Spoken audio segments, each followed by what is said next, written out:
The role of childhood experiences in adult life. I never fully understood just how much my childhood shaped who I am today until I started digging into my inner child work. The more I looked back, the more I realized how much of my adult life was being guided, almost unconsciously, by the experiences I had as a child. It was like connecting dots between my past and present, and the picture it created was both eye-opening and deeply personal. Our childhood experiences lay the foundation for so much of what we believe about ourselves, the world, and the people around us. Think about it. When we're kids, we don't have the tools to make sense of everything that happens to us. Instead, we absorb what we see, hear, and feel, and those early moments become the rules we live by as adults. If you grew up in an environment filled with love, safety, and encouragement, those experiences probably gave you a sense of security and self-worth. But if, like many of us, your childhood had its share of challenges, maybe criticism, neglect, or unpredictability, those moments likely left marks too. I didn't realize it at the time, but so much of what I struggled with as an adult was rooted in my early years. For example, I grew up feeling like I always had to earn love by being good or achieving something. That belief followed me into adulthood, making me feel like my worth was tied to what I could do for others, or how successful I appeared. It's exhausting living like that. On the flip side, childhood can also leave us with fears and insecurities that shape our relationships. If you felt abandoned or rejected as a child, you might carry that fear into your adult relationships, always bracing for the worst. I know I did. It wasn't until I recognized that pattern that I realized I wasn't protecting myself. I was recreating old wounds, over and over. But childhood doesn't just shape how we see ourselves or others. It also influences how we handle emotions. If you were told to stop crying or toughen up, you might struggle with expressing emotions as an adult, burying them deep instead. I was guilty of this for years. I thought being strong meant hiding my feelings, but really, it just left me feeling disconnected from myself. Here's the thing. Our childhoods don't have to define us forever. While they play a powerful role in shaping our adult lives, they're not the whole story.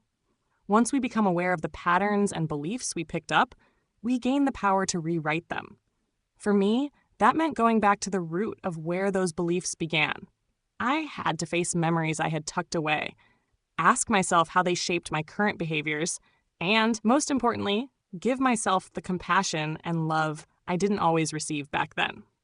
The truth is, your childhood experiences are like the seeds of a garden. Some grew into beautiful flowers, while others might have sprouted weeds. But as adults, we get to tend that garden.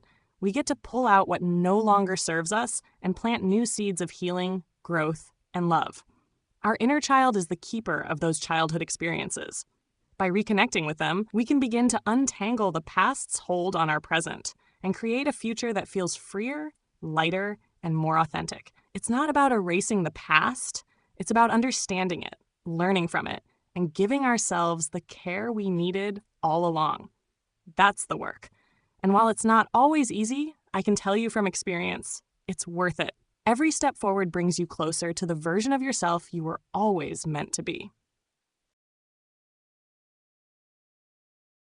This concludes Chapter 1, Understanding the Inner Child. I hope that you have found some insight and value from this section. To close, I want to give you a reflective exercise to do. Grab the workbook or a notebook. Make sure that you are focused and ready to pull back childhood memories. Pause the course until you are ready. When prepared, we will continue. Take a moment.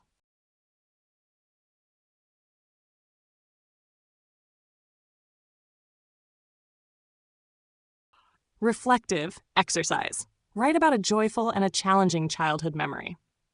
I want to share something deeply personal with you, a moment of joy from my childhood and a moment of challenge.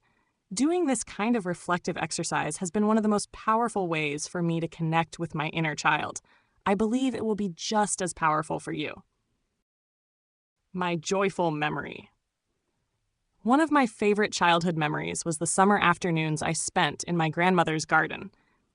I can still see myself sitting cross-legged on the grass, my hands stained with the juice of ripe blackberries we had just picked together. My grandmother had this way of making me feel like the most important person in the world. She'd listen to my endless stories and laugh like I was the funniest person she'd ever met. The emotion tied to this memory? Pure, unfiltered joy. I felt safe, loved, and free.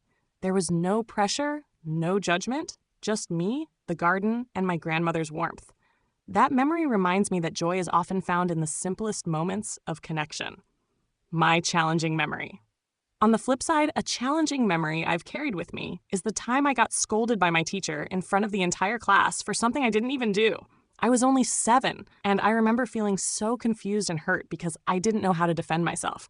Everyone was staring at me, and I felt like I wanted to disappear. The emotion tied to this? Shame. Deep and overwhelming. I also felt powerless and unworthy, like my voice didn't matter. That experience stayed with me for years, feeding a fear of speaking up or standing my ground, even as an adult. Your turn. Now it's your turn. I want you to take a moment to reflect on 2 memories of your own, a joyful one and a challenging one. Write them down just as I've shared mine. Be as detailed as you can. Picture the sights, sounds, smells, and emotions of those moments. Once you've written them down, take a closer look at the emotions tied to each memory. What did your joyful memory teach you about feeling safe or loved? What did your challenging memory teach you about fear or vulnerability? You may notice patterns. Maybe the joyful memory reflects what you still long for in your adult life, or perhaps the challenging memory holds the root of a belief that still holds you back. Why this matters. This exercise isn't about dwelling on the past, it's about understanding it. Your inner child holds on to these moments, both the joyful and the painful. By acknowledging them, you're letting your inner child know, I see you, I hear you. And that's the first step toward healing and reconnecting. Take your time with this exercise. Be gentle with yourself. And if emotions come up, let them flow. This is your chance to give yourself the love and compassion you might not have received in those challenging moments, and to celebrate the joy that still lives within you.